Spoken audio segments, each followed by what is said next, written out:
नमस्कार, मी अक्षरा पाटील. पुस्तक वाचन या यूट्यूब चॅनलमध्ये आपणा सर्वांचं खूप मनापासून स्वागत. मित्रांनो, वीणा गवाणकर लिखित एक होता कार्व्हर या जॉर्ज वॉशिंग्टन कार्व्हर या थोर शास्त्रज्ञाचं चरित्र आपण वाचन करीत आहोत. या पुस्तकातील मेरीचं पोर आणि ज्ञानासाठी 10 दिशा हे 2 भाग पूर्ण करून आज आपण प्रारंभाचा शेवट या 3ऱ्या प्रकरणाला सुरुवात करत आहोत. प्रारंभाचा शेवट. जॉर्जला शालांत परीक्षेत उत्तम गुण मिळाले होते. शाळेने त्याला दिलेल्या प्रमाणपत्रात उत्तम शेरे होते. कॅन्झसमधील हायलंड विद्यापीठात प्रवेश मिळवण्यासाठी जॉर्जने अर्ज केला. त्याच्या अर्जाला उत्तर म्हणून हायलंड विद्यापीठाने पाठवलेल्या पत्राने जॉर्ज वेडावला होता.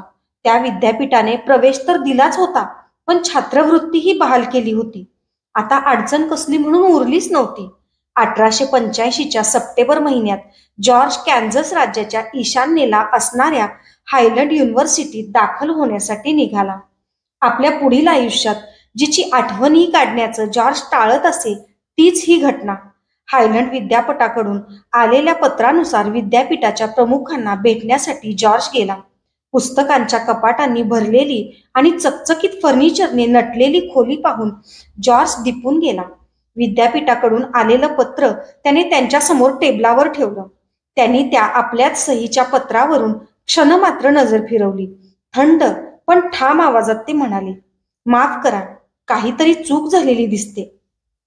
एका वाक्याने जॉर्जच्या स्वप्नांचा चुराडा झाला. तरीही कसाबसा नेट धरून तो म्हणाला, पण पण हाच दिवस त्या पत्रात कळवलाय. तुमचं पत्र."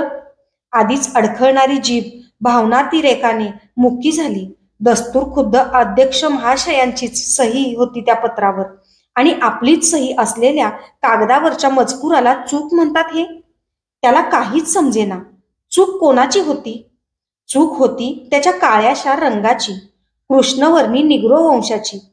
त्याने आपल्या अर्जासोबत मिनियापोलिस महाविद्यालयाचा दाखला आणि प्रमाणपत्र जोडलं होतं. त्याने जोडलेल्या कागदपत्रांवरून त्याने संपादन केलेल्या उच्चस्तर श्रेणीची आणि उत्तम वागणुकीची ग्वाही मिळत होती. पण ती ग्वाही होती एका निग्रो विद्यार्थ्याबद्दलची. अर्ज करणारा विद्यार्थी बुद्धिमान असला तरी तो कृष्णवर्णी निग्रो आहे हे विद्यापीठाच्या अध्यक्षांना कसं बरं समजणार? जॉर्जच्या नजरेत उसळलेले कल्लोळ अध्यक्ष महाराजांना जाणवले. आपली बाजू सावरण्यासाठी ते कसेबसे म्हणाले, "तुम्ही निग्रो आहात याचा उल्लेख तुमच्या अर्जात केला नव्हता. त्यामुळे पण मी अर्जातल्या सर्व प्रश्नांची उत्तरं दिली होती. सांगायला वाईट वाटतंय, आम्ही निग्रो मुलांना प्रवेश देत नाही. माझ्या माहितीप्रमाणे असा प्रवेश मागणारे तुम्ही पहिले आहात." जॉर्ज जाण्यासाठी वळला. दाराशी पोहोचला. न राहावल्यानं हाक मारून अध्यक्ष म्हणाले, "पण मला एक सांगा, तुम्ही तुमच्या लोकांच्या मानानं खूप शिकलात, हे अभिनंदनीय आहे. आता यापुढे आणखी शिकून तुम्ही काय करणार आहात? तुमच्यासारख्या शिक्षितांचं भवितव्य काय? तुम्ही वेळ वाया दौडत आहात असं नाही का तुम्हाला वाटत?" बाहेर पडण्यासाठी उघडलेलं दार तसंच धरून ठेवत जॉर्ज उत्तरला, "काळ ईश्वराधीन आहे. माझं वेळापत्रक करणारा मी कोण? ईश्वर इच्छेनेच माझी वाटचाल सुरू आहे. मी कॉलेजमध्ये शिक्षण घेणार आहे, कारण मला काही कामं पार पाडायची आहेत. त्यासाठी मला माझी तयारी केलीच पाहिजे." विमनस्क मनस्थितीत रस्ता तुडवत जॉर्ज गावभर भटकला. विद्यार्थी जीवनाच्या अस्तित्वदर्शक खुणा सर्वत्र दिसत होत्या. उत्साही तरुण, पुस्तकांची दुकानं, खानावळी, तयार कपड्यांची दुकानं. जॉर्जने उसासा टाकला. माघारी वळायला जॉर्जला आता रस्ताच नव्हता. पुढे जायला हवं होतं, पण जायचं कसं? विद्यापीठाकडून बोलावणं आलं तेव्हा त्याने ते पत्र मोठ्या अभिमानाने साऱ्या परिचितांना दाखवलं होतं. तेही त्याच्या आनंदात सहभागी झाले होते. तो धिप्पाड नॅट न्हावी आपल्या साऱ्या गिराईकांना खणखणीत आवाजाचा जॉर्जचा पराक्रम सांगून मोकळा झाला होता. ल्युसी मावशीने जातीने लक्ष घालून त्याची तयारी करून दिली होती. हॉटेलात आणि न्हावीदादाकडे काम करून जमवलेली रक्कम जॉर्जने कॉलेजच्या तयारीसाठी वापरली होती, आणि तो असा उद्ध्वस्त झाला होता. एक कपर्दिकही गाठीला नव्हता. खंक अवस्थेत काम मागत दारोदार हिंडणं भाग होतं. उद्ध्वस्त मनस्थितीत चालता चालता जॉर्ज गावाच्या वेशीबाहेर आला. कापणीचा हंगाम चालू होता. शेतात कापणी चालू होती. जॉर्जच्या शिक्षणाचा नाही, पण पोटापाण्याचा तरी प्रश्न मिटला. त्याच शेतात तो मजुरीला लागला. हाती आलेल्या विळ्यामुळे, भुकेची आणि कापून पडलेल्या गवताच्या राशीमुळे झोपण्याची अडचण निकालात निघाली होती. तेव्हा आता पुन्हा एकदा कॉलेजात प्रवेश मिळवण्याच्या दृष्टीनं प्रयत्न करायला हरकत नव्हती. कापणीचा हंगाम सरल्यावर जॉर्जने आयोवा राज्याचा रस्ता धरला. विंटर सेंट गावातल्या एका शुल्स नावाच्या हॉटेलात तो कामाला राहिला. अनेक अडचणींतून, संकटातून तावून सुलाखून निघालेल्या जॉर्जच्या व्यक्तिमत्वाला पैलू पडत होते. आपल्या समाजाची स्थिती तो उघड्या डोळ्यांनी पाहत होता. डायमंड ग्रोव्ह मधील सुरक्षित जगापेक्षा हे जग खूप वेगळं होतं, कातडीच्या रंगाला प्राधान्य देणारं. आता तो पूर्वीसारखा लहानखुरा आणि दुबळा राहिला नव्हता. गेल्या 6 महिन्यात चांगला 6 फूट उंचीचा झाला होता. राहणीही जरा टुकीची झाली होती. लोकांशी मिळून मिसळून मोकळं वागणं थोडंफार जमू लागलं होतं. पण कितीही म्हटलं तरी त्याची आंतरिक ओढ मात्र त्याच्या खास दोस्तांकडे, छोट्या मित्रांकडे होती. जॉन मार्टिनने आपल्याला एका रविवारी कसं बळेबळेत चर्चमध्ये पाठवलं होतं याची जॉर्जला आठवण झाली. आणि कसा कोण जाणे, आज रविवार आहे, चर्चला जाऊया असा विचार करून तो तयार होऊन चर्चला गेला. विंटर सेंटमध्ये निग्रोंसाठी म्हणून वेगळं चर्च नव्हतं, म्हणून तो गोऱ्यांच्या चर्चमध्ये गेला. जवळचं चर्च म्हणून त्या चर्चची वाट धरली होती. चर्चमध्ये गेल्यावर तो मागच्या बाकावर बसला. स्तवनं म्हणायला सुरुवात झाली. स्तवनांच्या सुरावटीने त्याच्या मनात आठवणींचं मोहोळ उठलं. कारवर कुटुंबाची सायं प्रार्थना त्याला आठवली. मोजेस बाबाने सुजनबाईंच्या भजनाला दिलेली साथ आठवली आणि स्वतःलाही नकळत त्याने सूर लावला. सारेजण त्याच्याकडे माना वळवून पाहू लागले. ते तसं पाहणं त्याच्या ध्यानी आलं, कारण बाकी कोणीच गात नव्हतं. फक्त समोर वेदीपाशी उभी असलेली मंडळी तेवढीच गात होती. त्यांच्यात त्याने आपला आवाज मिसळला होता. तो लाजला, गप्प झाला. त्याच्या शेजारीच बसलेल्या एका रुपेरी केसांच्या बाईनी त्याच्या पाठीवर थोपटलं आणि म्हणाल्या, म्हण म्हण, तुला देवानं सुरांची देणगी दिली आहे. किती गोड गातोस, गप्प का बसलास, गा. तो त्या बाईंकडे पाहून हसला. त्यानं ओठ घट्ट मिटून धरले. पण शेवटचं सामुदायिक स्तवन सुरू झाल्यावर मात्र त्याने परत आपला आवाज मोकळा केला. अवघ्या चर्चला त्याचा तो शुद्ध निकोप सूर जाणवला. प्रार्थना संपल्यावर साऱ्यांनी त्यांचं कौतुक केलं. चर्चच्या पाद्री बाबाने त्याची पूछताछ केली. नंतर त्याला कामही मिळवून दिली. अनेकांच्या ओळखी झाल्या. त्यांच्याकडून ही कामं मिळू लागली. लवकरच जॉर्ज नियमितपणे चर्चला जाऊ लागला. तेथील सुरावटीने, संगीताने त्याला ओढ लावली होती. शेवटच्या सामुदायिक स्तवनाच्या वेळी अंतिम चरणात सूर टिपेला लावताना एक अनुभूत उर्मी त्याच्या हृदयात उठू लागली. एका वेगळ्याच तृप्तीचा आनंद त्याला गवसला होता.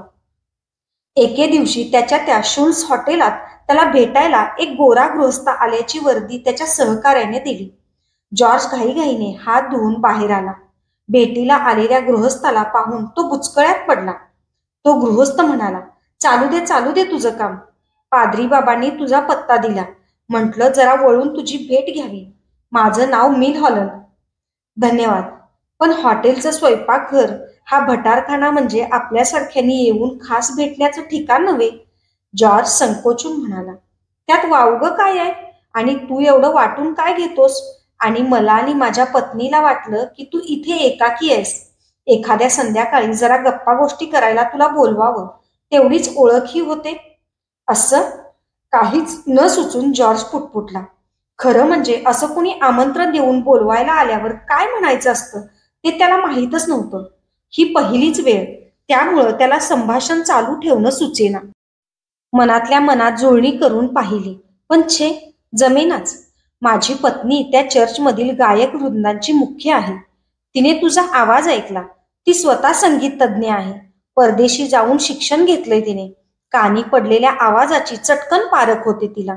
म्हणजे तुम्हाला असं सुचवायचं आहे का की मी. जॉर्ज बोलता बोलता थांबला.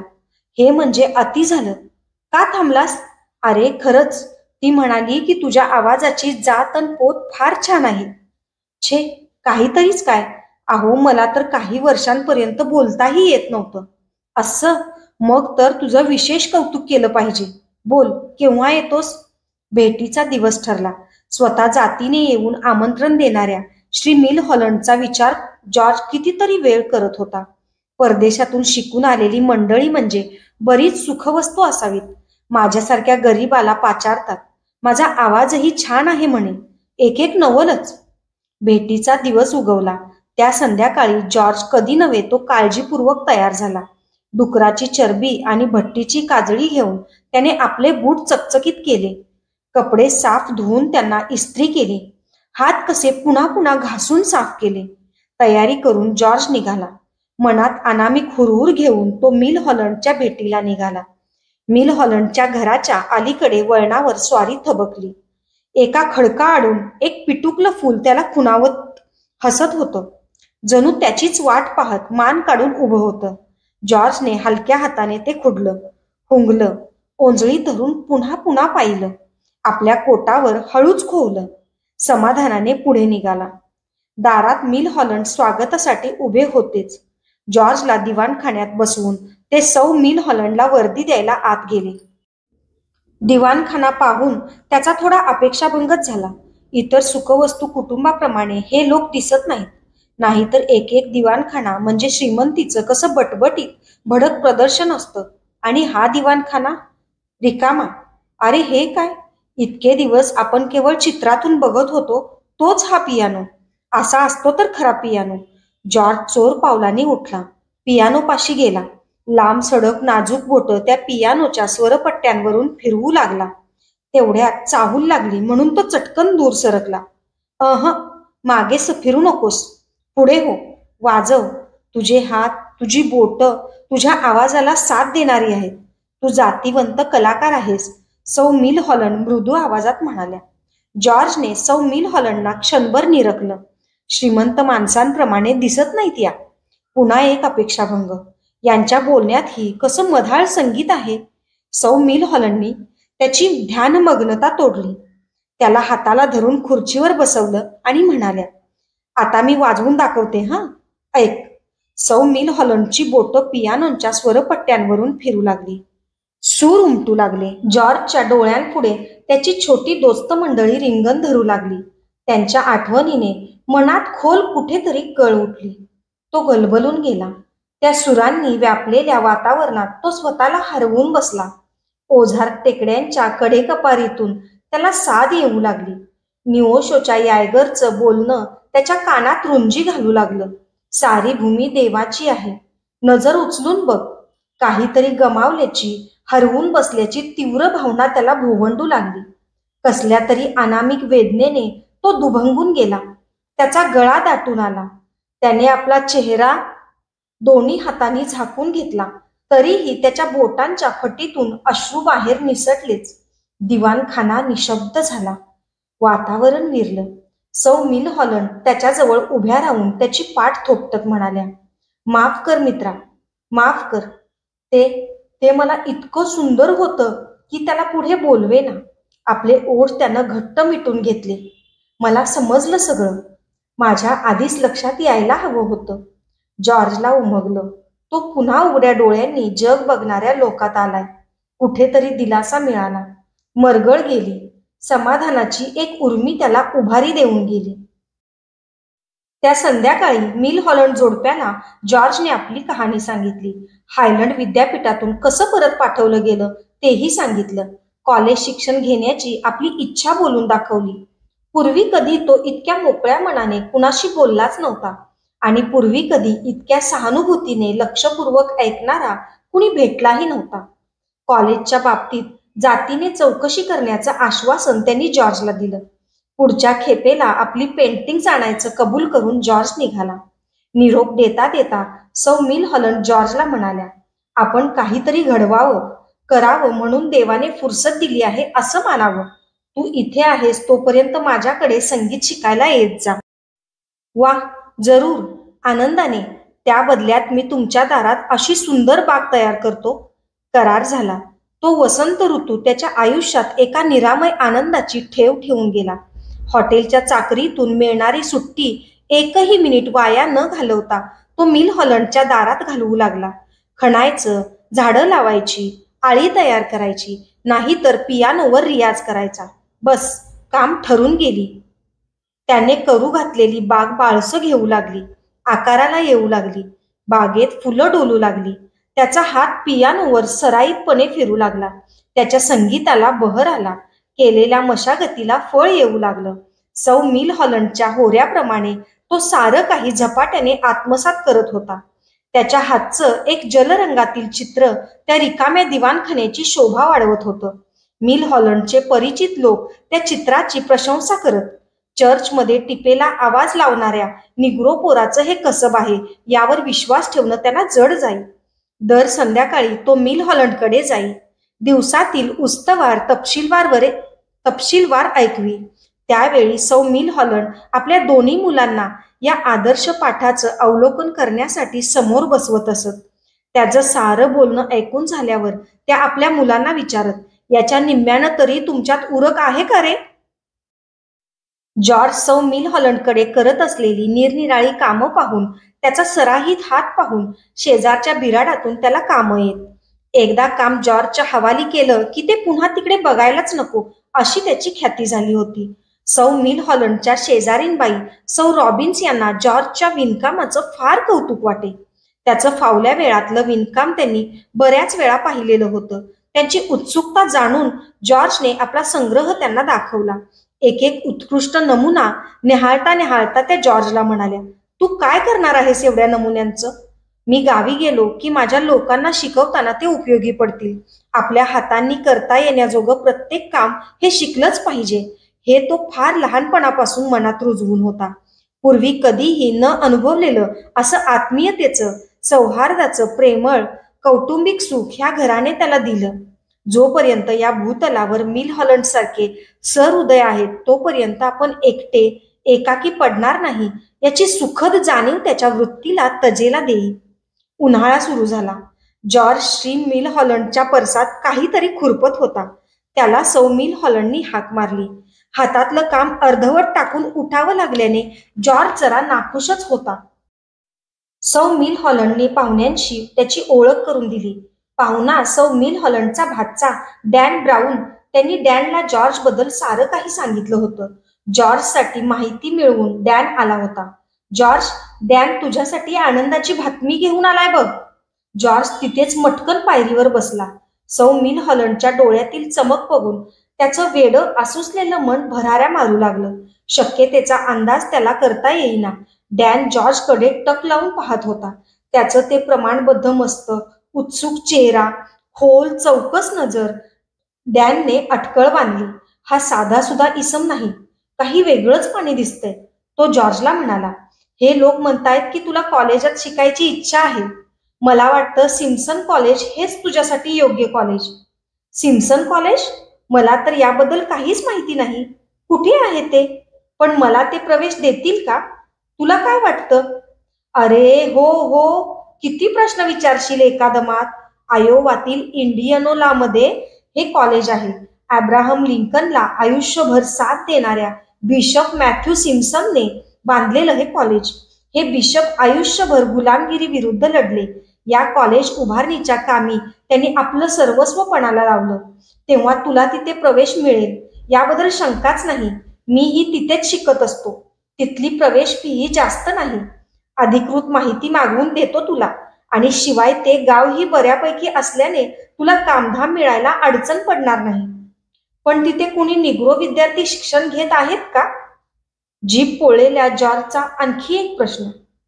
नाही, अजून तरी नाही. पण त्यामुळे फारसा फरक पडेल असं वाटत नाही. आयुष्यभर ज्या तत्वासाठी बिशप सिम्सन झगडले त्या तत्वाविरुद्ध कॉलेजचे संचालक गेले तर ते भूत होऊन त्यांच्या मानगुटी नाही का बसणार? जॉर्जला बसवेना. तो उठून उभा राहिला. एक खोल मोकळा श्वास घेतला. कसलं तरी दडपण दूर झालं होतं. अखेरीस मार्ग खुला झाला होता. तर त्या कॉलेजचा कला विभाग फार समृद्ध आहे असं म्हणतात. मला वाटतं जॉर्जने कला विषयात प्रावीण्य मिळवावं. सौ मिल हॉलंड आपलं म्हणणं मांडत होत्या. पण चित्रकलेत त्याला गती जास्त आहे, तसा तो संगीतात सुद्धा प्रावीण्य मिळवू शकेल. खरंय, त्याची चित्रकला खूपच छान आहे. तरी सुद्धा मला वाटतं. डॅन, आता आणखी काही वेगळं म्हणणार आहेस? सौ मिल हॉलंड आपल्या जॉर्जची कड घेत म्हणाल्या, कदाचित मला नीट स्पष्टीकरण देता येणार नाही. तरीही मी काय सांगतो आहे त्याचा विचार करून बघ. आपल्या आत्याबाईला डॅन आपलं म्हणणं पटवून देऊ लागला. तुझं हे अंगण, हे परसदार मी गेली कित्येक वर्ष बघतोय आणि या वसंत ऋतूत तीच ही बाग बघ किती वेगळी वाटते. जमीन आसमानाचा फरक. म्हणूनच मला वाटतं बेट्या जॉर्जचे हात सजीव सृष्टी कागदावर नकलून काढण्यासाठी नाहीत, ते सजीव सृष्टीची जोपासना करणारे आहेत. त्याचं कौशल्य त्यातच आहे. पियानो वगैरे ठीक आहे, पण मी सांगतो तेच मला बरोबर वाटते. जॉर्ज ही त्याच्या बोलण्यावर अचूक उमगल्यागत हसला. मिल हॉलंड कुटुंबाला सोडून निघताना त्याच्या जीवावर आलं होतं. सुखद कौटुंबिक वातावरणाला आता तो अंतरणार होता. एकाकी होणार होता. असुरक्षित, अनिश्चित रस्त्याने त्याला जायचं होतं. हायलंडचीच पुनरावृत्ती होण्याची शक्यता नाकारता येत नव्हती. मनाची तयारी करून तो निघाला. 30 मैल चालून एका पहाटे सिम्सन कॉलेजच्या दाराशी पोहोचला. सोबत होती दारिद्र्याने गच्च भरलेली झोळी अन प्रखर ज्ञान पिपासा. उगवणाऱ्या प्रत्येक दिवसाला आता नवा अर्थ लाभला होता. कॉलेज सुरू होण्यापूर्वी 2 दिवस जॉर्ज इंडियनला दाखल झाला. आश्चर्य म्हणजे कोणतीच अडचण न येता त्याला अगदी चटकन प्रवेश मिळाला होता. कॉलेजच्याच वसतिगृहात त्याची राहण्याची सोय झाली. आता प्रश्न उरला होता तो पोटापाण्याचा. सुरुवातीच्या काळात बारकीसारखी कामं करून तो दिवस भागवी. अतिशय काटकसरीने राहून त्याने पैसे जमवले. त्या भांडवलातून आपल्या धुलाई केंद्रासाठी लागणारी अवजारं, टब आणि कपडे धुण्यासाठी लागणारी लाकडी फळी खरेदी केली. कॉलेजच्या प्राचार्यांची परवानगी घेऊन आवारातल्या एका लाकडी टपरीत त्याने आपला स्वतंत्र व्यवसाय सुरू केला. दवंडी पिटायला डॅन ब्राऊन होताच. थोड्याच दिवसात ती टपरी कॉलेज विद्यार्थ्यांची पंढरी झाली. जॉर्जचं बस्तान नेटकं बसलं, पण हे जुळून येईपर्यंत त्याला सोसाव्या लागलेल्या हाल अपेष्टांचं वर्णन काय करावं. त्यांचा उल्लेख त्याने मिल हॉलंडना लिहिलेल्या पत्रात सापडतो. बराच काळ मला गुरांची चरबी व प्रार्थना यावर, तर कित्येकदा नुसत्या प्रार्थनेवरच गुजराण करावी लागली. कोणी त्याच्या त्या धुलाई केंद्राला भेट दिली असती तर दिसलं असतं इस्त्रीचं, धुण्याचं आणि पुस्तक वाचण्याचं काम कसं लयीत चाललंय ते. जॉर्जचं काम नुसतं धुलाईवर आणि इस्त्रीवर थांबत नसे. फाटक्या पॅन्टींना रफू कर, ठिगळं जोड, बटणं तपास, काजं घट्ट कर, फाटके पायमोजे दुरुस्त कर, ही कामं त्या केंद्रावर खुशीने आणि कौशल्याने केली जात. ही कामगिरी चालू असताना टपरीत जागा पकडून बसलेल्या विद्यार्थी मित्रांना 12 गावचं पाणी पिऊन आलेला जॉर्ज हावभावासकट किस्से सुनवत असे आणि मग सारा श्रोतृवृंद हसून हसून बेजार होईल. या फडाचं आकर्षण त्याच्या मित्रांना फार. यामुळे त्याचा धंदाही उत्तम चाले. गोष्टींचा फड जमवणारा आणि उत्तम नकल्या म्हणूनच केवळ साऱ्या विद्यार्थ्या वर्गात तो प्रिय होता असं नाही, तर एक प्रभावशाली, बुद्धिमान आणि हरहुन्नरी तेज विद्यार्थी म्हणूनही सारेजण त्याची वाहवा करत. कॉलेजच्या कला विभागाच्या डायरेक्टर श्रीमती एम बर्ड यांच्या हाताखाली जॉर्जने चित्रकलेच्या अभ्यासाला सुरुवात केली. त्याच्या सराईत बोटांचा आणि कला निपुणतेचा अंदाज यायला श्रीमती बर्ड यांना फारसा वेळ त्यांनी विचार केला आणि एके संध्याकाळी आपली मैत्रीण सौ लिस्टन हिच्या घरी गेल्या असता आपल्या हुशार विद्यार्थ्याचं जॉर्जचं कौतुक करताना म्हणाल्या, चांगला हुन्नरी आहे, जरा आधार मिळाला तर लवकर चमकेल. गेले काही दिवस लक्ष ठेवून आहे मी त्याच्यावर, पण तो फुकटात मदत घेणारा मुलगा नाही. मी त्याची फी भरली तर त्याच्या बदल्यात गेले 4 दिवस माझ्या घरी येऊन सरपण फोडून ठेवतोय. त्याच्या गरजा पुष्कळ आहेत. प्रत्येक गरजेपैकी त्याला असं राबावं लागलं तर त्याच्या कलेला मोहर येण्यापूर्वीच ती कोमेजून जाईल. बघ, तू काही या मुलाच्या बाबतीत करू शकलीस तर. सौ लिस्टन एका पायावर तयार झाली. आपल्या ओळखीच्या लोकांकडून तिने तिच्यासाठी खुर्ची, टेबल, बिछाना इत्यादी सामान जमवलं. कॉलेजच्या विद्यार्थ्यांनीही सहकार्य दिलं. थोड्याफार पूर्वानुभवावरून हा भिडू फुकट मदत घेणं नाकारतो हे समजून असलेल्या मुलांनी त्याला गुप्त मदत केली. कोणी त्याच्या खोलीच्या फटीतून एखाद्या कार्यक्रमाचं तिकीट सरकवी तर कोणी 50 सेंटचं नाणं. अशी निनावी मदत स्वीकारण्या वाचून त्याला गत्यंतर नसे, मात्र तो या मदतीबद्दल नेहमीच कृतज्ञ असे. सौ मिल हॉलंडला पाठवलेल्या पत्रातून सिम्सन कॉलेजविषयी त्याने व्यक्त केलेली कृतज्ञता अतिशय सुहृदय वाटते. सर्वसामान्य माणसाप्रमाणे हक्क आणि कर्तव्य बजावत जगायला मिळावं ही फार दिवसांची इच्छा सिम्सन कॉलेजने सर्वार्थाने पुरी केली. माणूस म्हणून जगणं ही काय चीज आहे याचा पहिला निखळ अनुभव मला सिम्सनने दिला. माझा आत्मविश्वास निश्चितच दुणावलाय. बर्ड यांच्या हाताखाली त्याने 3 वर्ष शिक्षण घेतलं. त्या काळात त्याने तयार केलेल्या अनेक कलाकृती इतर विद्यार्थ्यांच्या पुढे आदर्श नमुना म्हणून ठेवण्यात येत. या 3 वर्षाच्या काळात त्याने तयार केलेल्या तैलचित्रांपैकी 27 तैलचित्र आता कार्वर आर्ट कलेक्शनमध्ये मांडलेली आहेत. चित्रकलेबरोबर संगीत साधनाही चालूच होती. कॉलेजच्या संमेलनातून निरनिराळ्या संगीतकांतून तो भाग घेई. त्यावेळी होणाऱ्या त्याच्या सुरेल आवाजाच्या कौतुकापेक्षाही आपण आपल्या सदोष उच्चारांवर अडखळणाऱ्या जिभेवर मात करू शकतो याचाच आनंद त्याला होत असे. चित्रकलेत प्रावीण्य संपादूनही जॉर्जला काहीतरी टोचत होतं. हातून काहीतरी निसटतंय अशी टोचणी लागून राहिली होती. आपण कागदावर पानं फुलं नकलून सत्याचा आभास निर्माण करत आहोत. सजीव सृष्टीचा आभास. छे, हे आपलं ध्येय नव्हे. तो अस्वस्थ झाला. दुसऱ्या वर्षी जॉर्ज आपला अधिकाधिक वेळ प्रयोगशाळेत घालवू लागला. लवकरच त्याच्या शिक्षकांना त्याला सांगावं लागलं, तुझं इथलं शिक्षण संपलं. यापेक्षा अधिक दाखवण्याजोगं आमच्याकडे काही नाही. त्याची शिक्षिका श्रीमती बर्ड त्याला चित्रकलेच्या उच्च शिक्षणासाठी पॅरिसला जाण्याचा वारंवार आग्रह करत होती. त्याचीही आंतरिक ओढ चित्रकलेकडेच होती. पॅरिसला जाऊन पुढील शिक्षण पूर्ण करावं असं त्याला वाटे. पण ती त्याची लांबसडक बोटं त्याला हार्मन यायगरच्या शब्दांची आठवण देत. ही बोटं निर्मितीक्षम आहेत, संजीवनी देणारी आहेत. संजीवनी देणं म्हणजे जीवनाचा आभास कागदावर निर्माण करणं नव्हे, सत्याची नकल कागदावर उतरवणं नव्हे, काहीतरी वेगळंच करायला पाहिजे. 1891 साली जॉर्जने सिम्सन कॉलेजचा निरोप घेतला. त्याच वर्षी एम्समधील वनस्पतीशास्त्र व कृषी रसायनशास्त्र या शाखांसाठी नाणावलेल्या आयोवा स्टेट कॉलेजमध्ये प्रवेश घेतला. तिथे प्रवेश मिळवण्यात अडचण आली नाही. श्रीमती बर्ड यांचे वडील तिथे प्राध्यापक होते. जॉर्ज आता जवळजवळ 27 वर्षाचा युवक झाला होता. उंच, धट्टाकट्टा आणि आत्मविश्वासाने पाऊल उचलणारा एक तरुण विद्यार्थी. सिम्सन मधून उत्तम विद्यार्थी म्हणून शिफारस झाल्याने आयोवा स्टेट कॉलेजमध्ये प्रवेश मिळवणं जड गेलं नाही. फीचा आणि वसतिगृहात राहण्याचा प्रश्न सोडवण्या इतके पैसे गाठीला होते. पण अडचण वेगळीच होती.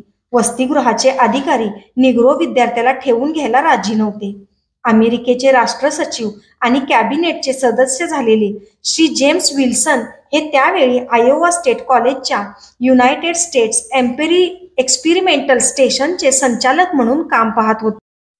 त्यांच्या कानी या अडचणीत सापडलेल्या निग्रो विद्यार्थ्याची हकीकत गेली. त्यांनी जॉर्जला बोलावून घेतलं. स्वच्छ अनौपचारिक शब्दात सांगितलं, जॉर्ज, तू अगदी निशंक मनाने माझ्या ऑफिसात राहायला ये पाहू.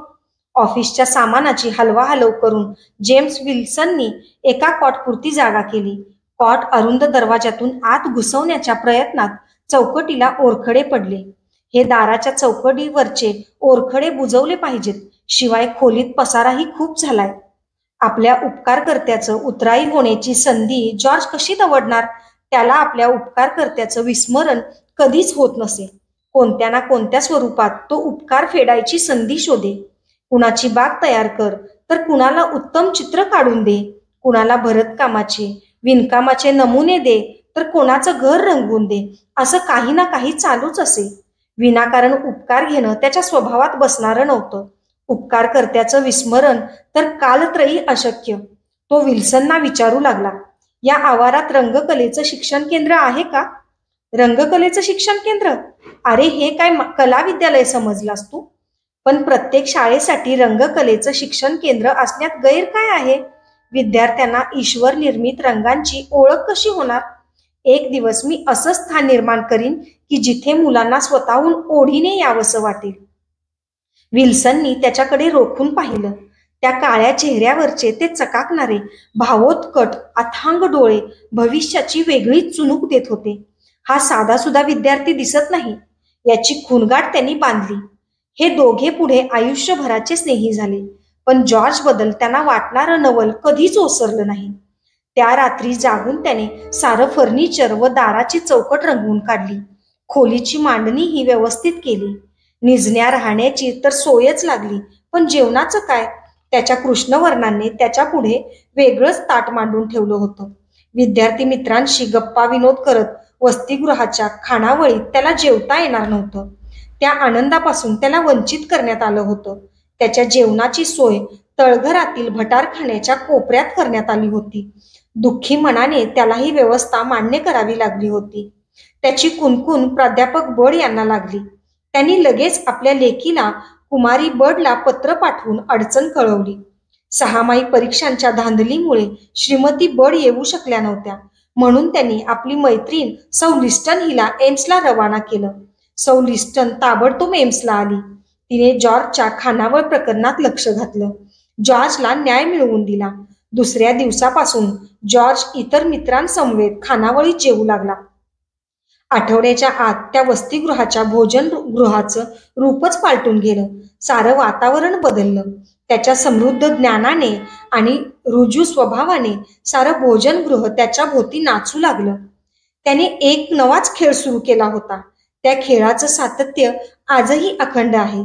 त्या खेळामुळेच भोजनगृहाला एखाद्या चिरंतन संस्थेचं महत्त्व प्राप्त झालं आहे. तो खेळ म्हणजे वाढल्या जाणाऱ्या किंवा हव्या असणाऱ्या अन्नपदार्थांची मागणी करताना शास्त्रीय परिभाषिक संज्ञाच वापरायच्या, तरच तो पदार्थ वाढला जाईल. उदाहरणार्थ, साखर हवी असेल तर C12, H22 आणि O11, बटाटा हवा असेल तर सोलानम ट्युबरोझम इत्यादी इत्यादी शास्त्रीय पारिभाषिक संज्ञा माहीत नसणाऱ्या नवीन विद्यार्थ्यांची अडचण होईल. मग ते बिचारे उपासमार टाळण्यासाठी जॉर्जकडे धाव घेत. जॉर्जच्या शेजारची खुर्ची मिळवण्यासाठी प्रत्येकाची धावपळ उडेल, कारण जॉर्ज महाशय या संज्ञांचे चालते बोलते कोशग्रंथच. या कॉलेजात जॉर्जने वनस्पतीशास्त्र, भूमिती, रसायन, प्राणीशास्त्र इत्यादी विज्ञान शाखांचा अभ्यास केला. रसायनशास्त्राची त्याला विलक्षण गोडी लागली होती, कारण बऱ्याचशा का ना उत्तरं मिळू लागली होती. काची उत्तरं शोधण्यासाठी अनेक गोष्टींचं पृथक्करण करून बघण्याची सोय या शास्त्रात होती. कोणत्याही तत्वाच्या मुळाशी जाऊन अभ्यास करणं हा त्याचा स्वभाव विशेष. त्याला रसायनशास्त्राच्या अभ्यासाने पुष्टीच मिळाली. रसायनशास्त्राचा त्याचा व्यासंग वाढला. आपल्या पाण्याचा उद्योग सांभाळून, कॉलेजचा व्याप सांभाळून त्याचं कलासक्त मन हौस भागवून घेईल. कलागुणांना वाव असणाऱ्या कॉलेजच्या कार्यक्रमात तो भाग घेईल. एकदा एका संगीत कार्यक्रमात तो इतका तयारीने गायला होता की बॉस्टन कन्सर्व्हर्टरी ऑफ म्युझिकच्या सभासदाने त्याला संगीताच्या अभ्यासासाठी शिष्यवृत्ती देऊ केली. पण संगीत कला निपुण होणं हे त्याचं ध्येय नव्हतं. आपल्या कार्याची तळ चित्रकलेची वा संगीताची आराधना करून लागणार नाही याची त्याला पूर्ण जाणीव असल्याने त्याने ही शिष्यवृत्ती नाकारली. गेल्या अनेक वर्षांच्या आपल्या वैगुण्यावर अडखळत बोलण्यावर त्याने यशस्वी मात करून दाखवली होती. आयोवा स्टेट कॉलेजमध्ये विद्यार्थ्यांसाठी सैनिकी शिक्षणाचा विभाग होता. त्यात त्याने आपलं नाव नोंदवलं. त्याची वृत्ती लष्करी नव्हती. शिवाय तो निग्रो असल्याने लष्करी अधिकारी कधीही बनू शकणार नव्हता हेही तो जाणून होता. परंतु गणवेश आणि संचालनाचा वाद्यवृंद त्याचं त्याला मनस्वी आकर्षण होतं. त्याच ओढीने तो सैनिकी शिक्षण विभागात दाखल झाला. वर्षानुवर्ष धोबी काम करण्याने, ओनवर राहून कपडे धुतल्याने त्याच्या खांद्यांना बाक आला होता. चालताना कुबड आल्यासारखं दिसे. सैनिकी विभागाचे प्रमुख परेडच्या वेळी त्याच्यावर खेकसत. जॉर्जने मग त्यावर उपाय शोधून काढला. दोन्ही काखांतून तो एक काठी आडवी अडकवी, त्यात हात पाठीशी एकमेकात गुंतवी आणि मैल 2 मैलांची रपेट करी. अगदी मन आकर्षून घेणारी वनस्पती किंवा एखादा आगळा दगड दिसला तरी वाकून उचलण्याचा मोह टाळून तो गुडघ्यावर बसे, पण काखांखालची काठी काढत नसे. आयोवा स्टेटमध्ये कॉलेजमध्ये प्रवेश मिळाल्यावर त्या पहिल्याच निग्रो विद्यार्थ्याने विद्यार्थी दशेत सर्वोच्च मिळू शकणारा कॅप्टनचा हुद्दा मिळवला. हा हुद्दा मिळवणारा तो पहिलाच निग्रो असावा. त्याचं कौतुक करताना त्याचे करडे शिक्षक जनरल लिंकन म्हणाले, या लायक आणि गुणी विद्यार्थ्याने स्वतःच्या गुणांवर आणि जिद्दीवर हा किताब मिळवला आहे. त्याच्या या यशात कोणाचाही वाटा नाही, कोणाचाही हातभार लागलेला नाही. गाण्याची आणि चित्रकलेची त्याची आंतरिक ओढ त्याला मधूनच केव्हा तरी अस्वस्थ करत असे. मग तो एखाद्या सुट्टीत श्रीमती बडकडे जाऊन चित्रकलेचे धडे गिरवी. याच दिवसात जॉर्जने न्यू मेक्सिकोच्या वाळवंटात पाहिलेल्या एका वनस्पतीच्या रेखाटनावरून एक चित्र तयार केलं. आणखी ही बरीच चित्र रंगवली. संचालक श्री विल्सन यांच्या कानी जॉर्जच्या चित्रकलेतील नैपुण्याची ख्याती आली. प्राध्यापक बर्ड यांच्याकडून त्यांच्या कन्येने श्रीमती बर्डने जॉर्जची केलेली प्रशंसा त्यांच्या मनात जिज्ञासा निर्माण करून गेली. निसर्गदत्त बहुमोल देणगी बाजूला सारून हा कलावंत कृषीशास्त्राच्या मागे का लागला आहे ही शंका त्यांना गप्प बसू देईना. शेवटी विल्सन यांनी जॉर्जला विचारलंच, थोडे दिवस हा अभ्यास बाजूला ठेवून तू चित्रकलेचं किंवा संगीताचं शिक्षण का पुरं करत नाहीस? जॉर्ज विनम्रपणे उत्तरला, कारण कृषीशास्त्राच्या अभ्यासाचाच उपयोग माझ्या बांधवांना होण्यासारखा आहे. जॉर्जच्या या उत्तराने विल्सन चकित झाले. त्यांना आपल्या या विचारी आणि सुजाण विद्यार्थ्याचं कौतुक वाटलं. त्यांचा जॉर्ज विषयीचा सद्भाव उत्तरोत्तर वृद्धिंगतच होत गेला. विनामूल्य भेट स्वीकारायची नाही, परतफेड करता येणार नाही असे उपकार घ्यायचे नाहीत, हे त्याचं व्रत सर्वश्रुत होतं. पण आपल्या या वृत्तीला मुरड घालून प्राध्यापक विल्सन यांचं सारं म्हणणं मात्र त्याला निमूटपणे ऐकावं लागे. वेळ प्रसंगी दमबाजी करून विल्सन त्याला आपली मदत स्वीकारायला लावत. जॉर्जच्या पायातले बूट अगदीच जीर्ण झालेले दिसले की ते $2 काढून त्याच्या हातात ठेवत आणि करड्या आवाजात सांगत, आत्ताच्या आत्ताच जा आणि नवीन बूट आण, चल निघ. जॉर्जला मुकाट जावं लागे. याच वर्षी सीडर रॅपिड्स इथे अखिल आयोवा कला प्रदर्शन भरणार होतं. प्राध्यापक बोर्ड यांनी जॉर्जकडे त्याची चित्र प्रदर्शनात मांडण्याविषयी विचारणा केली. सीडर रॅपिड्सला जाऊन प्रदर्शनात चित्र मांडण्या इतकी पदरमोड मी करू शकत नाही, जॉर्जने आपली असमर्थता प्रकट केली. जॉर्जची अडचण त्याच्या 6 ध्येयांना कळली. ते सारे त्याच्या खोलीवर गेले. जॉर्ज थोड्याशा खिन्न व उदास मनस्थितीतच होता. त्याला त्यांनी जबरदस्तीने बाहेर काढलं. एका बग्गीत बसवलं. अरे कुठं नेता आता तुम्ही मला? क्रिसमस आलाय ना जवळ, चल आता. पण कुठे नेत आहात ते तरी सांगाल? नाही तर उतरू द्या बरं मला, माझ्या कामांचा खोळंबा नका करू, सोडा मला. जॉर्ज काकुळतेने म्हणाला, बस रे बाबा, कटकट करू नकोस. तुझ्या साऱ्या कामांची सोय लावून आलोय आम्ही, माहित आहे, मोठा आलाय कामवाला. जॉर्ज बापडा मुकाट्याने बसला. मग त्या मुलांनी ख्रिसमसची गाणी म्हणायला सुरुवात केली. रस्त्यात विद्यार्थ्यांची आणखी काही टोळकी भेटली. तीही योजून ठेवल्यागत जॉर्जला घेऊन जाणाऱ्या टोळीत सामील झाली. साऱ्यांनी मिळून गाण्यांचा दणका उडवला. त्याच्या कुरकुरीकडे सारेजण जाणून बुजून दुर्लक्ष करत होते. काय भानगड आहे ती त्याला कळत नव्हती. त्याची अस्वस्थ चुळबुळ वाढतच होती. शेवटी ती मिरवणूक तयार कपड्यांच्या एका दुकानापाशी थांबली. चल जॉर्ज, उतर खाली. उतरायचंच ना तुला? मला या दुकानाशी कुठं आणलं? माझा अवतार तरी बघा. कोण घेईल का या दुकानात मला? आधी खाली उतर, मग ऐकव तुझं प्रवचन. मग साऱ्यांनी त्याला अक्षरशः उचलून त्या दुकानात नेलं. दुकानदाराला पूर्वसूचना होतीच. त्याने सगळी तयारी ठेवली होती. त्याने जॉर्जच्या मापाचा सुंदर करड्या रंगाचा सूट आणला. बघा बरं जरा घालून, दुकानदार म्हणाला. हा वाह्यातपणा पुरे झाला. मी काही कपडे विकत घेणार नाहीये. त्याच्या विरोधाकडे किंवा पसंती नापसंतीकडे लक्ष द्यायला कोणीच तयार नव्हतं. त्याच्या संमती वाचून काही अडलेलं नव्हतं. काही जण त्याच्या अंगावर सूत चढवण्यात गर्क होते, तर काही दुकानाबाहेर उभे राहून गाणी म्हणत होते. सुटाला साजेसा शर्ट, टाय, हातमोजे, बूट, हॅट इत्यादी जामानिमाही निवडला गेला. जॉर्जच्या अंगावर सारा पोशाख काळजीपूर्वक चढवण्यात आला. साऱ्यांनी मग पसंतीदर्शक टाळ्या वाजवल्या. एवढं झाल्यावर जॉर्जला पुन्हा बग्गीत स्थानापन्न करण्यात आलं. गाण्यांच्या जल्लोषात तो जमाव परत निघाला. जमाव जाऊन थांबला तो प्राध्यापक विल्सन यांच्या दाराशी. प्राध्यापक विल्सन आणि श्रीमती बर्ड स्वागतासाठी दारातच उभे होते. म्हणजे हेही या कारस्थानात सामील होते तर. सर, खरं तर मला यावेळी कॉलेजच्या उद्यानात काम होतं, पण या मुलांनी बघा ना, जॉर्ज चाचरत सांगू लागला. बरं मग? प्राध्यापक विल्सन त्याला निरखत म्हणाले. शिवाय आज मी प्राध्यापक ब्रँडीचं घर साफ करून द्यायचं कबूल केलंय. आपलं म्हणणं जॉर्ज पुढे रेटू लागला, पण त्याच्याकडे दुर्लक्ष करत ते म्हणाले, आज तुला सीडर रॅपिड्सला जायचंय. प्राध्यापक विल्सनच्या वाक्याला सर्व मुलांनी टाळ्या वाजवून प्रतिसाद दिला. जॉर्ज, या प्रदर्शनात आपल्या कॉलेजचं प्रतिनिधित्व करायला तुझ्याखेरीज कोण पात्र आहे? हे घे तुझं सीडर रॅपिड्सचं तिकीट आणि ही प्राध्यापक बर्डनी श्रीमती बर्डच्या सल्ल्याने निवडलेली तुझी चित्र.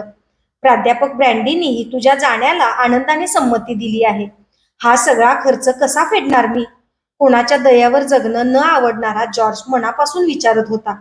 जॉर्जच्या खांद्यावर थोपटत प्राध्यापक विल्सन म्हणाले, या साऱ्याची फेड तू आधीच केली आहेस. तुझे विद्यार्थी मित्र आणि शिक्षक यांनी वर्गणी काढून जी काही रक्कम उभी केली आहे तिने का तुझी मैत्री जोखता येईल? तुझ्या स्नेहाच्या पासंगालाही ती पुरणार नाही. जा, तयारीला लाग. आमचा तुझ्यावर पूर्ण विश्वास आहे. यशस्वी हो. जॉर्जचे डोळे भरून आले. त्याने साऱ्यांवर आपली नजर फिरवली. तो कसबस म्हणाला, तुम्हा सगळ्यांचे आभार मी कसे मानू? आणि अश्रूंचा बांध फुटला. आत्मनिर्भर, प्रगल्भ, धीर गंभीर स्वभावाचा विनम्र विद्यार्थी म्हणून जॉर्ज कॉलेजच्या विद्यार्थी वर्गात प्रिय होता. स्टेट कॉलेजने त्याच्यावर टाकलेला विश्वास अनाठाई नव्हता.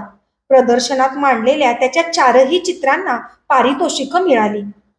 एवढंच नव्हे तर त्या 4 न्यू मेक्सिकोतील एका वनस्पतीच्या चित्राची निवड शिकागोत भरणाऱ्या वर्ल्ड कोलंबियन एक्स्पोजिशनसाठी झाली.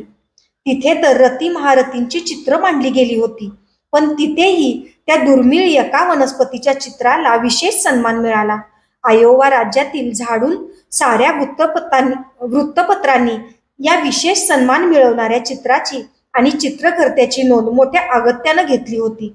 औचितपणे मिळालेले या प्रसिद्धीपेक्षा, सन्मान पारितोषिकांपेक्षा जॉर्जला अधिक आनंद कशामुळे झाला असेल तर तो प्राध्यापक विल्सन यांच्या व्हरांड्यात घडलेल्या स्नेह सोहळ्याचा. आपल्या पूर्वायुष्यात लावून घेतलेल्या काही सवयींमुळे जॉर्ज इतर मुलांहून वेगळा पडे. वसतिगृहाला जाग येण्यापूर्वीच जॉर्ज कॉलेजच्या उद्यानात किंवा बाहेरच्या झाडीत पोहोचलेला असे. इतरांना पुस्तकातून मिळत होतं त्यापेक्षा कितीतरी अधिक ज्ञान तो प्रत्यक्ष निसर्गातून मिळवत होता आणि त्यामुळेच तो अभ्यासात इतरांच्या कितीतरी पुढे असे. जॉर्ज आता प्राध्यापक विल्सनचा उजवा हात झाला होता. त्याच्या कामाला दिवस रात्र अपुरे पडत. उन्हाळ्याच्या सुट्टीतही त्याच्यावर सोपवलेल्या कॉलेजच्या वनस्पती उद्यानाची देखभाल करण्यासाठी त्याला तिथेच राहावं लागे. स्वतः जॉर्जलाही ही कामगिरी फार आवडे. सारी कामं उरकून पुन्हा रानात जायला तो मोकळा असे. एम्सच्या वेशीबाहेर भरपूर झाडी होती. त्या झाडीत अनेक ठिकाणी दलदल माजलेली होती. काही ठिकाणी तर अख्खा माणूस काढला जाईल एवढी ती खोल होती.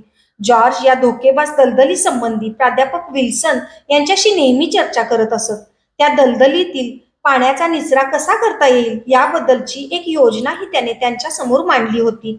नेहमीप्रमाणे तो एकदा आपले वनस्पतींचे नमुने गोळा करण्याची पोतडी, बाह्यदर्शक भिंग आणि जाळी घेऊन आपल्या झाडीतील मोहिमेवरून परतत होता. दलदलीत एक छोटा मुलगा निर्धास्तपणे खेळताना दिसला. जॉर्जला त्याचं तसं खेळणं धोकादायक वाटलं म्हणून त्याने त्याला बाहेर येण्यासाठी हाक मारली. पण व्हायचं तेच झालं. तो छोकरा चिखलात घसरून पडला. जॉर्जने धावत जाऊन त्याला काढलं आणि आपल्या रुमालाने साफ केलं. मग तो त्या छोकऱ्याला म्हणाला,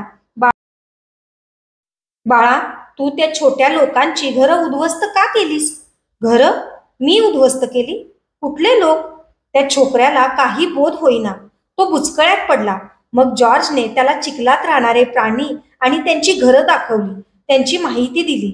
खरंच की मी इतके दिवस या लोकांच्या घरांची छपरं तुडवून जात होतो. मुलाच्या डोळ्यात पाणी आलं. त्याला अपराधी वाटलं. मग जॉर्जने त्याला एक मोठं फुलपाखरू पकडून दाखवलं. ते चिखलात घर करून कसं राहतं ते वर्णन करून सांगितलं. मुलाने ते फुलपाखरू स्वतःजवळ ठेवण्यासाठी मागितलं. तेव्हा जॉर्जने त्याला सोडून दिलं आणि तसं का सोडून दिलं हेही त्या छोकऱ्याला पटवून दिलं. नंतर बराच वेळ ते दोघे गप्पा मारत होते. शेवटी जॉर्जने त्या छोकऱ्याला त्याचं नाव विचारलं. Henry Wallace. पुढे अमेरिकेचं उपराष्ट्रपतीपद भूषवणाऱ्या त्या मुलाने आपलं नाव सांगितलं. म्हणजे तू आमच्या प्राध्यापक वॉलेसचा मुलगा? दुसऱ्या दिवशी संध्याकाळी वनस्पती उद्यानात छोट्या हेनरीने जॉर्जला गाठलं. रोज संध्याकाळी जॉर्ज बरोबर झाडीमध्ये फिरायला जायची परवानगी आईकडून मिळवून हेनरी हजर झाला होता. हेनरीला जॉर्जने स्वतः तयार केलेलं एक गुलाबाचं झाड दाखवलं. त्या झाडाला एका फांदीवर पिवळे गुलाब लागले होते तर दुसऱ्या फांदीवर लाल. हेनरीने त्याला असं कलम करण्यामागचा हेतू विचारला. तेव्हा जॉर्जने त्याला सांगितलं, कलम केल्याने झाडाची वाढ झपाट्याने होते. तसंच एखाद्या वातावरणात एखादं झाड टिकाव धरू शकत नसेल तर त्याच वातावरणात जोमाने वाढणाऱ्या एखाद्या वनस्पतीच्या मुळावर त्या विशिष्ट वनस्पतीचं कलम केलं तर ती टिकाव धरू न शकणारी वनस्पती वाढीस लागते. रोज संध्याकाळी भिन्न वयांचे हे दोघे मित्र हातात हात घालून फिरायला बाहेर पडत. जॉर्जने दाखवलेल्या निसर्गातील रहस्यात छोट्या हेनरीला रस वाटू लागला. त्यालाही वनस्पती सृष्टीच्या अनेक गोष्टी चटकन उमजू लागल्या. लहान वयातच तो कलम करायला शिकला. ही मैत्री पुढे जॉर्जच्या अखेरीपर्यंत म्हणजे अर्धशतक टिकली. जॉर्जचा आणि हेनरीचा नेहमीच पत्रव्यवहार होत असे. जॉर्जचा सल्ला त्याला मिळत असे. मिडवेस्टमधील वॉलेस फार्म हेनरीच्या कर्तृत्वावरच उभं आहे. त्यामागची प्रेरणा जॉर्ज. पुढे कृषी खात्याचे सचिव आणि उपराष्ट्रपतीपद अशी स्थानं भूषवणाऱ्या हेनरी वॉलेसनी जॉर्ज कार्वर यांचा कार्याचा उल्लेख करताना गौरव करताना आपल्या बाळपणीच्या आठवणी सांगितल्या. एखाद्या परिकथेतील गोष्टी ऐकाव्यात इतक्या उत्सुकतेने आणि ओढीने मी निसर्गातील चमत्कार जॉर्जकडून ऐकले. निसर्गाकडे बघण्याची एक वेगळीच दृष्टी त्यांनी मला दिली. माझ्या लहानपणी मला जे निसर्गातील जे अद्भुत चमत्कार दाखवत ते सारेच मला आकलन होते असं नाही. पण एक मात्र निश्चित, माझ्यासारख्या छोट्या मुलावर त्यांनी ज्ञानाची जी उधळण केली, माझ्यावर जो विश्वास दाखवला, त्याने मी नक्कीच भारावलो गेलो होतो. कॉलेजमधील विद्यार्थ्यांच्या एका कंपूपासून मात्र जॉर्जची कधीच सुटका झाली नाही. पुढे पुढे जॉर्जने तसा प्रयत्न करायचं सोडून दिलं. त्याचं असं झालं, वसतिगृहातील खोल्या ओलांडून जात असताना एका खोलीतून जॉर्जच्या कानावर कोणा विद्यार्थ्याचं कणणं आलं. त्याने खोलीत डोकावून पाहिलं. एक विद्यार्थी पलंगावर वेडावाकडा पडून असह्य वेदनांमुळे तळमळत असलेला त्याला दिसला. जॉर्ज त्याच्या शेजारी बसला. त्याची चौकशी केली.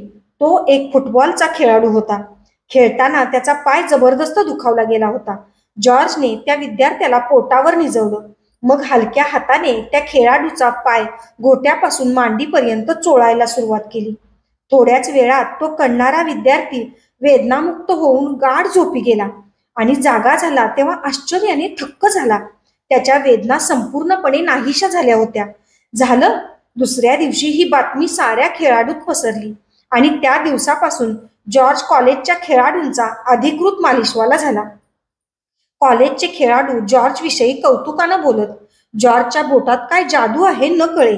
त्याची लांब सडक बोटं दुखऱ्या भागावरून फिरू लागली की वेदना पळून जात. एकदा जॉर्जने व्यायाम शिक्षकांकडे तक्रार केली की मालिशसाठी देण्यात येत असलेलं तेल फार दाट असल्याने ते नीट पसरत नाही.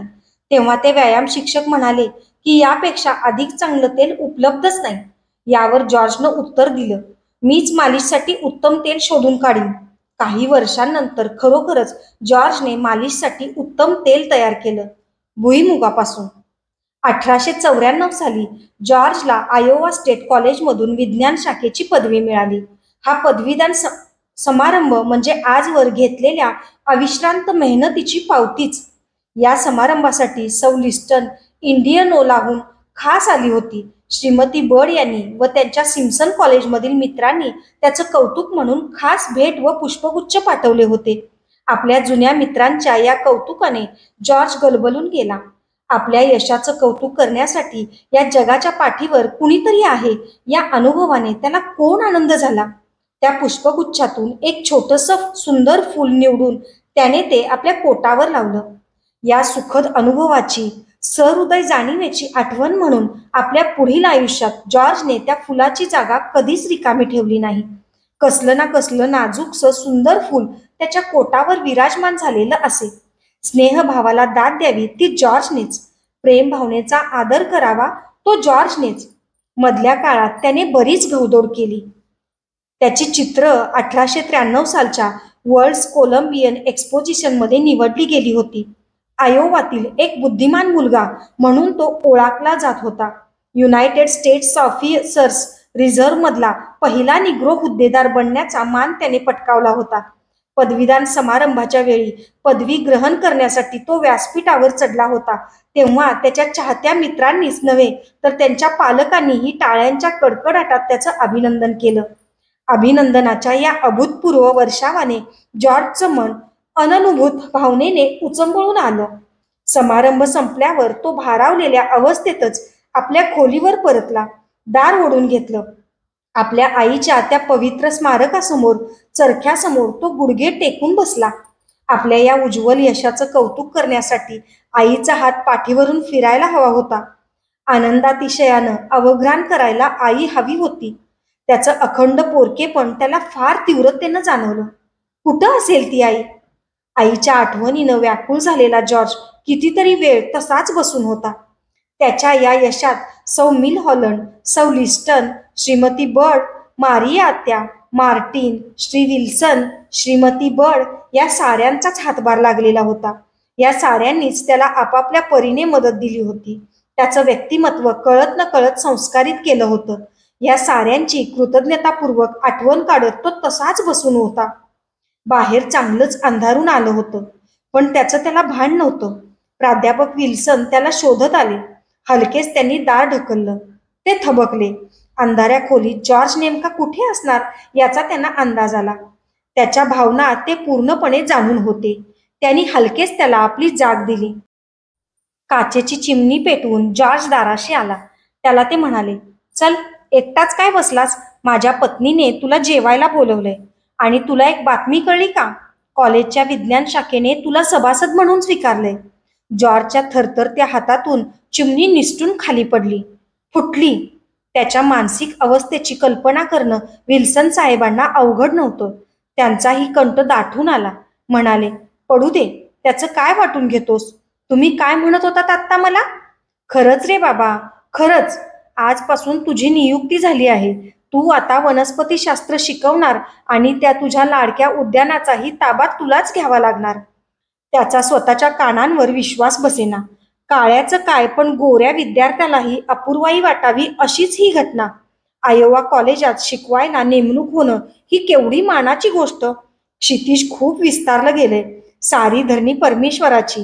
तिला धुंडाळायचं तर आता क्षितिजा पलीकडेच झेप घ्यायला हवी.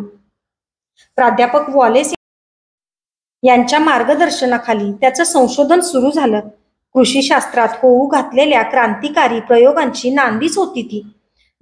जमीन, वनस्पती आणि मानव यांच्या परस्पर संबंधाची सुरेख सायुज्यता साधली जाणार होती. प्राध्यापक वॉलेस आपल्या या विलक्षण बुद्धिमान लाडक्या विद्यार्थ्याला नेहमी इशारा देत असत. जोपर्यंत जमिनीचा वरचा थर सुरक्षित आहे, तोपर्यंतच देशाचं भवितव्य सुरक्षित आहे. जमिनीवरचा हा थर टिकवण्यासाठी नव्हे, तो अधिकाधिक सुपीक व सकस बनवण्यासाठी ह्या आजोड गुरु शिष्यांची धडपड चालू होती. पदव्युत्तर अभ्यासक्रमासाठी जॉर्जने मायकॉलॉजी म्हणजे कवकशास्त्र हा विषय निवडला. प्राध्यापक पामेल सारख्या विख्यात प्राध्यापकाच्या हाताखाली त्याचा अभ्यास सुरू झाला. मायकॉलॉजीच्या अभ्यासासाठी त्याने वनस्पतींचे सुमारे 20,000 नमुने गोळा केले. त्याच्या या विषयावरील दांडग्या अभ्यासाने त्याचा नावलौकिक वाढला. शास्त्रीय संशोधन पत्रिका त्याचा या क्षेत्रातील अधिकार मानू लागल्या. आयोवा स्टेट रजिस्टरमध्ये प्रकाशित केलेल्या आपल्या लेखातील माहितीच्या अधिकृततेसाठी प्राध्यापक बर्ड यांनी जॉर्ज कार्वरचा हवाला दिला होता. आपल्या गुरुवर्यांचा असा विश्वास संपादन करण्यासाठी जॉर्जने काय काय केलं नाही. सारं आयोवा राज्य विंचरून काढलं. बागायती, अळंबींची वाढ इत्यादी विषयांवर व्याख्यानं देण्यासाठी तो गावोगावी फिरला. या व्याख्यानातून तो शेतकऱ्यांना वनस्पतीवरील संभाव्य रोग व प्रतिबंधक उपाय यांची जाणीव देऊ लागला. डायमंड ग्रोव्ह मधला छोटा तोत्रा निग्रोपोर साऱ्या शेतकरी बांधवांना आपल्या ज्ञानाचा लाभ देऊ लागला. 1896 साली जॉर्जने ॲग्रिकल्चरल अँड बॅक्टेरियल बॉटनी या विषयाची उच्च पदवी MS संपादन केली.